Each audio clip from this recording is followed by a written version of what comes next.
Nurses, are you tired of spending weeks or even months finding the perfect job that matches your specialty with your ideal shift and salary? LinkedIn has improved your job search experience. Search by specialty, the shift you want to work, and the salary you want to make. Go to linkedin.com/nurses and begin searching today. That's linkedin.com/nurses. Note, side effects may include less time finding the perfect job, working a shift that you love with a salary that can take you to St. Thomas, Jamaica, and continuous smiling because of how simple this process was. When it comes to towing, seeing is believing. That's why Chevy Truck's advanced camera technology offers up to 8 available cameras for 14 unique views, so you can focus on the view that really matters. Chevrolet, together let's drive. Learn more about Chevy Trucks at Chevy.com. Safety or driver assistance features are no substitute for the driver's responsibility to operate the vehicle in a safe manner. Read the vehicle owner's manual for important feature limitations and information.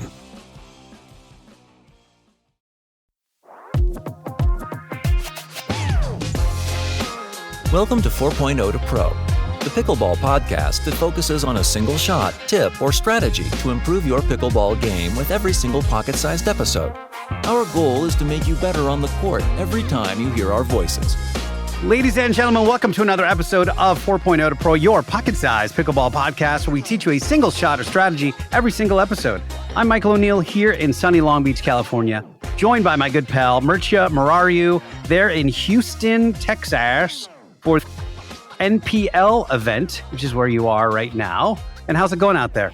Well, it's hot, but ironically, it's not nearly as hot as Florida. So once you live in Florida, you know, the baseline is pretty high for heat and humidity. And we play all our matches indoors, which is great. And it was kind of funny. One of the other team members from one of the other teams said, "Isn't it a little humid in here?" And I laughed. I was like, "No, bro, it is not humid. It's dry heat. It's all relative, you know."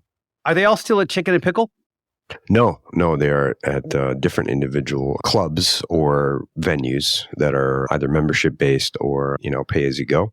This one is the grand opening right now. It's called the Pickleball Country Club here in Houston, Texas. And one of the NPL team owners, Romy Maxey, is one of the owners of this venue, it's pretty cool. The more, the merrier. Are you appreciating and enjoying the team format so far? I mean, it hasn't traditionally been a team sport, but you have, I think you said 7 women and 7 men, and then a couple of subs every weekend.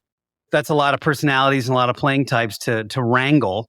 And I want to assume that you're probably one of the team captains and or coaches. How does that for you? Yeah, I'm actually the GM and captain and player and all rolled into one. And it's been great. It was definitely an adjustment. The first couple events, I was completely focused on everyone else, and I didn't focus enough on my own matches. And so I had to find that balance. But the team is just wonderful. The team event, the style of the matches and the camaraderie and the personalities on our team are all fantastic. So we're very, very fortunate to have a great group that is really gelling well at the tail end of the season. So we're excited for our prospects. But there are a lot of good teams out there. So very cool. If you guys are looking for a pickleball paddle, and aren't we all usually, carbonpickleball.com, CRBN pickleball.com. You can get 10% off your paddle and all of the accessories by using the promo code 402P at checkout. Mircea, we had a question on the last episode where somebody had asked where they should be looking for a particular shot in a particular scenario. And we kind of bandied about, that would be a show, just that in and of itself. And I have to say that I've consumed a lot of pickleball content on YouTube and podcasts and things like that. This is not a subject that people have talked about. And that subject is eyes. What should you be looking for in a specific situation and where your eyes should be, and then what to do with that information once you've got it. So I thought, let's put a show together, because to me, when you watch a pro match, it feels like the pros have some sort of sixth sense where they know where the next ball is going to be. Their anticipation is amazing. And part of the reason for that anticipation is that they know where to look and what to look for, and then how to respond to what they see. So it's not as much this sixth sense, they're looking, they're seeing what the opponents are doing, They're seeing the positioning of the opponents on the court. They're seeing how their body is positioned. They're seeing what their paddle angle is. They're seeing what their paddle position is, how far back or how far forward. And they're making the next move based on those inputs they're getting from their eyes. Absolutely. And the reason they're pros is because they've developed that over time. So for you listeners out there, I don't want you to feel pressure that you need to have this instantly. Like, this really takes quite a bit of time, but it's like every other skill. It takes time to be able to recognize that when someone has their paddle angled upward, that it's only going to be a dink or a slice cross court, as opposed to having a different type of paddle angle, which allows them for a different type of shot. I can say personally that when I started noticing the paddle angle at the non-volley zone, meaning like watching what the opponents were doing as they were dinking and how their paddle was angled, I could make a pretty good guesstimate of whether or not I was about to receive a speed up based on what their paddle angle was doing. Conversely, was able to move my body in the correct way to get to the right spot, just in case there was some sort of hidden speed up or something else, something that I had to prepare for. And it really slowed the game down for me a lot. And I think that's kind of what this is all about, is if we can slow the game down. We've talked a lot on this show about A and B choices. Like, okay, here's what I'm presented with. Here's my number one choice. This is choice A. And here's my maybe not so good, but still a decent choice, choice B. Being able to recognize those patterns. And we're not even going to get into like pattern recognition this time, because that's another whole show by itself. But the idea that you can have almost this preternatural ability on the court to be in the right place at the right time has almost everything to do with your eyes. And what we're going to do on today's show is take you through kind of an entire scenario where baseline, transition zone, and then what to be looking at and for at the kitchen. Let's start at the baseline, Mircea. On serve, to me, the court positioning determines what kind of third will work best. And what I mean by that is the court and positioning of the other players. If you find that they are very quick to the non-volley zone, let's say you're playing a really tall person or they're just really quick, well, a good drop or a targeted drive, meaning like you're aiming towards a specific wing, is probably a great choice. When you or your partner are serving, you want to notice the opponent's court positioning.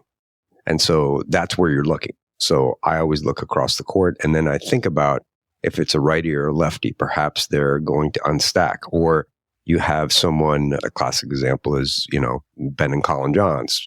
Colin always plays right and Ben always plays left. So you know that they're going to be switching if they're on an odd number. So that's something you need to recognize in order to help yourself or help your partner target the drop. Yeah, I hadn't even put it in the notes, but the other players unwinding the stack is definitely a spot where if they're slow, if that person who's got to make it all the way across the diagonal is slow to get there, well, you might have a lane. That might open up a choice for you to hit down that lane, which is why we say when you're stacking to try to return down the line if possible to eliminate that particular shot from the other person's arsenal. If they are slow to the non-volley zone, I play against people like this sometimes. I really like that hybrid drop drive at their feet in that spot. Let's make them dig a ball out near their feet for that. Do you have any other options in that, or is that something you'd probably go for as well? I'll just say to you, hey, they're a little bit slow up to the line. Let's try to get a drop drive or just, target their feet. So especially if you get a short return, I can move up because I know that that's the shot you're going to hit. And again, I don't have to look back at you because as soon as you get the ball, I can look straight ahead and know that that ball is going there because I've communicated that with you. So I don't have to look and watch you hit the shot. I just see that it's a short return and I can move up and my eyes are straight ahead.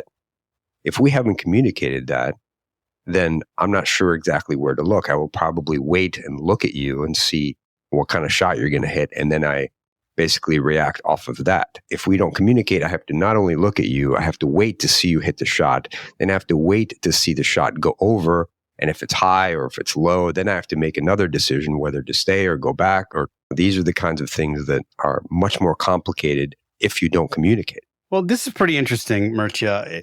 I think that the way you view the game is so holistic versus a very specific thing. You know, like we're doing a show on eyes, but ultimately it very often comes down to the communication between the two partners that are on that same side.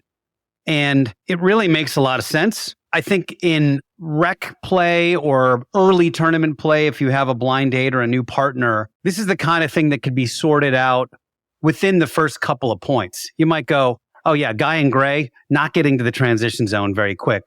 Let's target him no matter who gets the ball. Let's target him with a hybrid drop/drive at his feet and let the other person clean up from there. That sounds to me like what you're saying. And obviously if you got dedicated partners and you guys just have that worked out, that's great. But it is something that can reveal itself within the first couple of points, I would think. No, absolutely. And this came up in practice today. So we practiced today and I played with Audra Spielberger. I'm playing mixed doubles with her this weekend. And I would just tell her right before either she served or I served, I would say, hey, I'm driving here. And she kept telling me over and over. It was very interesting. She's like, I love it when you do that. That helps me so much. And she kept saying it over and over, like throughout the 3 or 4 practice games we played. And it doesn't have to be super complicated. It can be as simple as you said, hey, let's hit it to the guy in gray. So one thing to watch out for in this is we really like this hybrid drop drive in this case. You could argue that you could hit a regular third, although that really is going to invite them into the non-volley zone a little easier. You're going to sort of relinquish that. One thing to really watch out for, especially if it happens to be a righty-lefty, is a hard drive down the middle, otherwise known as what I call a field goal. Because every once in a while, if you can just lace one, you get a nice short return on that serve and you just fire one down the middle. It's great. Awesome. But what you have to watch out for is if that ball's a little bit high, it gives that person that's slow in the transition zone a huge step to take a huge volley and rip that ball back at you. So if you live and die by the sword, if you are hell-bent on railing a drive in that respect, I really like the idea of taking a bit off of it, go for a 60% drop drive there and live for that next ball, which should be pretty juicy. Absolutely. When you hit a 60 or 70% drive, that is just a great shot because it really allows you to have control so you're not overhitting it. It makes your opponents hit the ball, which is a giant part of pickleball, is just not missing and letting your opponents just hit the ball. And especially at critical times, like if it's 8-all, 9-all, 10-all, you do not want to be sailing a third shot drive 50 feet out or hitting it in the bottom of the net. You want to make them play. So especially at critical times, those are when you really want to double down on your consistent, reliable shots.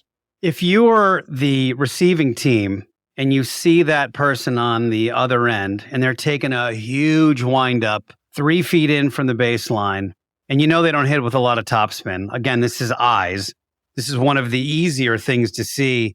That's an ole ball. That ball is probably hitting the fence or the person's head on the court behind you more than it's hitting the court. Absolutely. I play against a couple of those dudes and I'm like, and I'll just say to, again, a new rec partner, 90% of these balls are going to go out. So you can pretty much leave all of them. If he gets us on the 10%, great. But I'm okay with letting him have these giant windmill swings and sending the ball 4 feet deep. Yeah. And the people that run through it, especially in the transition zone, those balls either pop up or pop out, one of the two. Yeah. And that's just something to notice. ABC Wednesday. It's the premiere everyone is talking about. I'm Joan, and I'm your first Golden Bachelorette. Loves getting a second chance. When you're 61 years old, you have very few opportunities to change your life. I have to be ready. The Golden Bachelorette is proving romance never ages. I represent millions of people in their golden years looking for love. The Golden Bachelorette. I am ready to find the next great love of my life. Series premiere Wednesday on ABC and stream on Hulu. Did you know Nationwide is so much more than a great insurance company? They're one of America's largest financial services companies. Like how I'm more than just quarterback Peyton Manning, I'm also meditating Manning.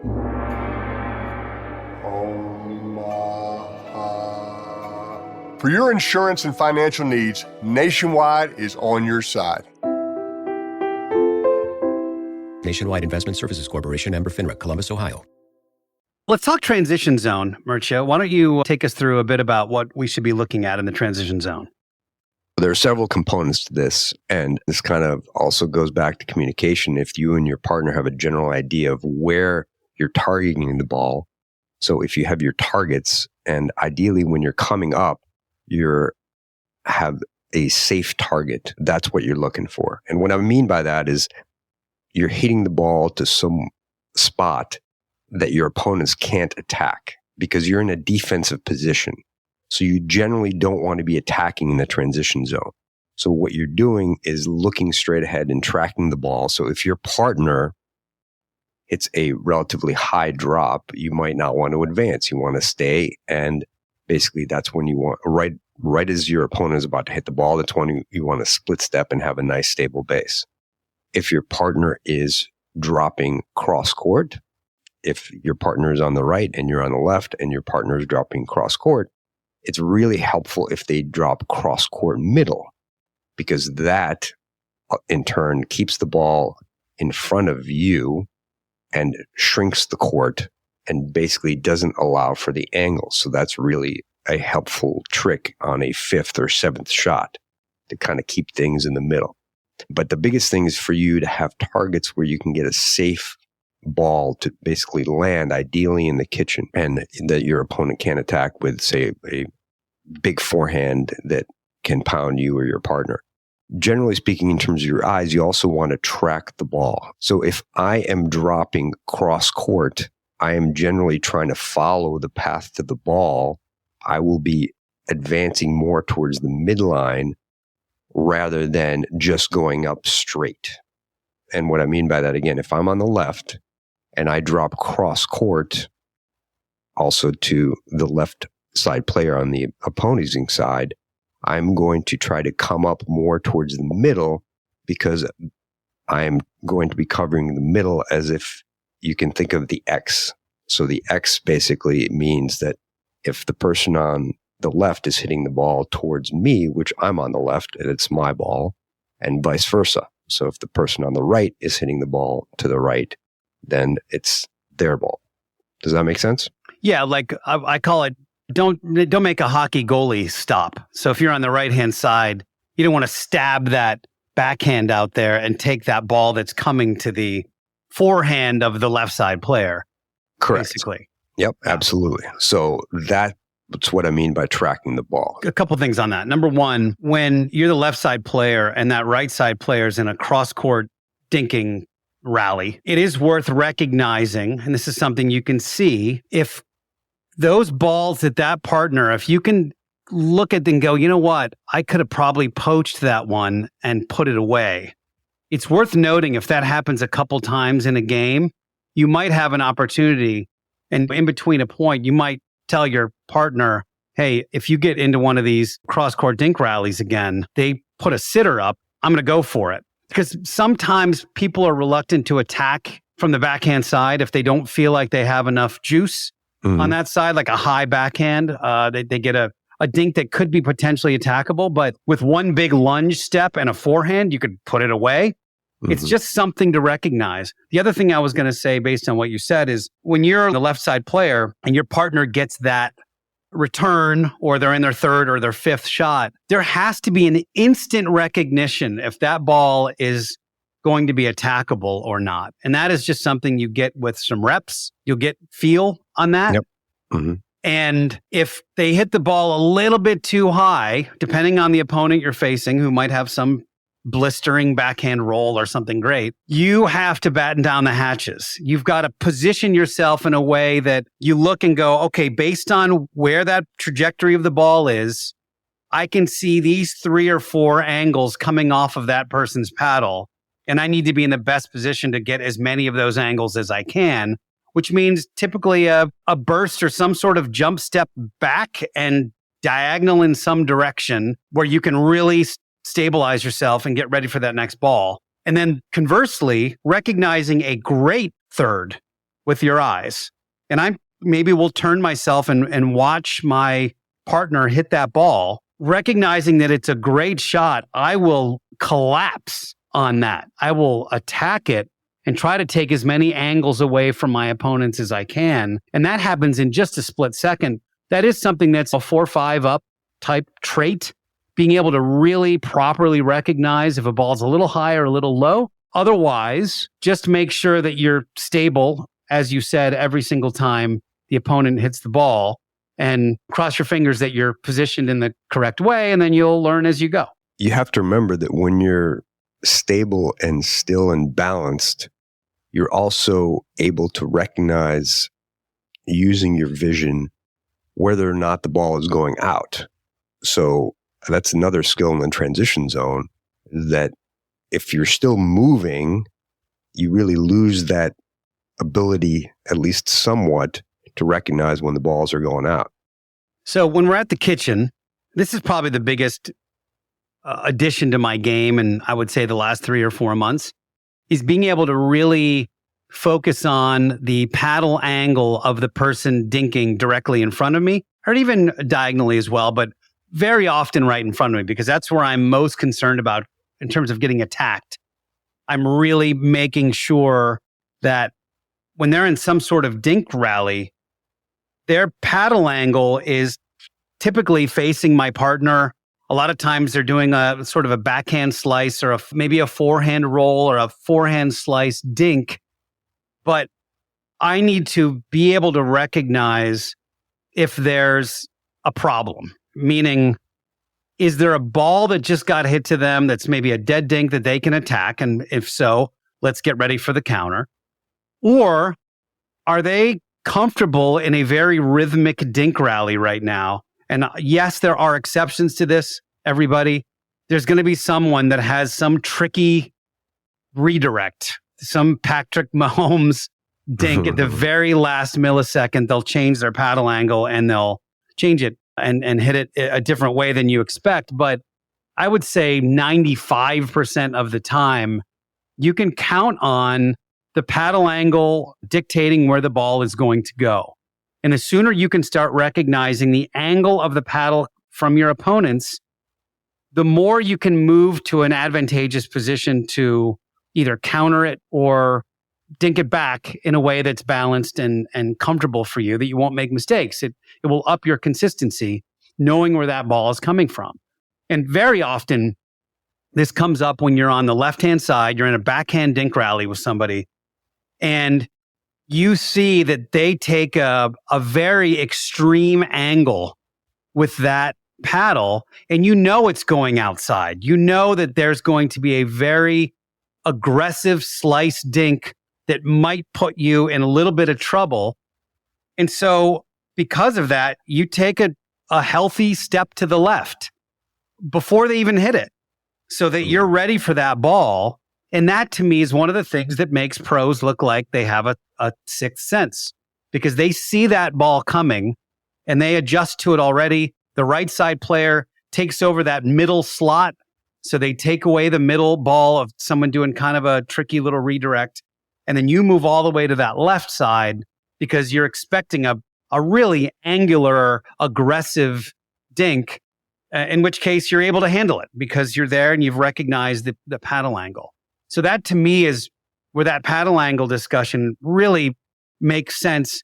And we don't have to get into like all the different variations of where you should be to counter and all that kind of stuff. But I want you guys just to start focusing on that angle when you're in a dink rally with a group. Just where is that paddle going? And can you start anticipating that ball enough to move your body there and not get in trouble in the middle of a dink rally? No, absolutely. And I actually do this when warming up. I'll keep an eye on my opponents warming up, and I see how they're dinking. And I can see that there's certain people that have certain body positioning and paddle angles where they're only going to hit one ball one way. Right. And the way to basically implement this is just try it. When you're playing a rec game, focus on the player right in front of you, or you focus on the player that's dinking. And it's not just their paddle angle, it's their core positioning and where their shoulders and hips are. And you can see that if there's a dead dink, if I'm on the left and the player in front of me is on the right, obviously, and I hit a dead dink and I see that their hips turn and they take a backswing, I know that that ball is coming generally at me, maybe down the middle, but most likely it's going to come at me with a speed up. So I'm aware of that. And, generally that holds to be true. And it's interesting the amount of patterns and shots that you can predict if you actually just pay attention. And again, it's a skill that you just have to, start using and start paying attention to. And I really noticed this when I started coaching and I started watching matches of opponents that either the teams that I was coaching were going to play or for Major League Pickleball. But I noticed that when I watched matches and I would only focus on an individual player, I could see so much more in terms of how they adjusted their hips or their shoulders or their paddle angle. And I generally knew what kind of shot they were going to hit just based on those things. So I could predict where the ball was going to go. And so I started doing this during my rec games. So I was doing the so-called half tracking. So the half tracking versus full tracking. So we'll just kind of... we talked about it in the last episode. We did. So again, full tracking is when you're watching the ball all the time, and half tracking is basically when you're kind of just keep your partner at the periphery of your vision. So at least you have core positioning. So if they're pulled out wide, you have to follow them out, but you're generally looking right in front. So anyway, this is just a skill that you really need to work on, but it's amazing the types of shot predicting skill that you can develop depending on, all those things that we talked about, the core positioning, paddle angle, etc. It's crazy that if you start looking for it, it's totally there. That's probably the biggest takeaway from this particular show is that most people, with the exception, you start getting into that 5-0 plus range where deception actually becomes a fair bit of the strategy of the game because everybody has every shot and they know where to go and they can execute all the shots. If you get this particular skill set down and really start focusing on your eyes, you'll be shocked at how much the game slows down for you because you're just seeing the ball in a different way. You're seeing the ball hit to a certain spot before it's actually being hit by your opponent. And that enables you to start moving towards that spot into a nice balanced way to make the correct decision on that particular shot. And it's really fun when you develop these hypotheses based on your observations and then they come to fruition. Right. So this last week I was playing with a friend of mine that's a lefty and I was dinking to the person right in front of me. So I was playing the left. I was dinking to the person on the right side across from me and I was dinking to their forehand and they would take a forehand dink and hit it right in the middle and basically towards my partner who was a lefty. And then that person, my partner had a lefty forehand that he could spead up. Right. And so you were just protecting your backhand side and I was just protecting your backhand. right shoulder. Yeah. Correct. But we were like halfway through the first game and I said, hey, listen, when I dink to this spot, they're dinking in the middle. Just take that forehand and speed it up inside out. And I'm right there. And next point, I would dink to where I said, they dinked to where I said, and then my partner would just speed it up. And he's like, wow. He's like, that's amazing. And I was like, yep, it's happening every time. A couple points later, same thing. He's like, oh my God, I didn't even notice that. But it just happened over and over and over again. And, the opponents just didn't recognize that. But it's crazy that they didn't recognize that you were exploiting it.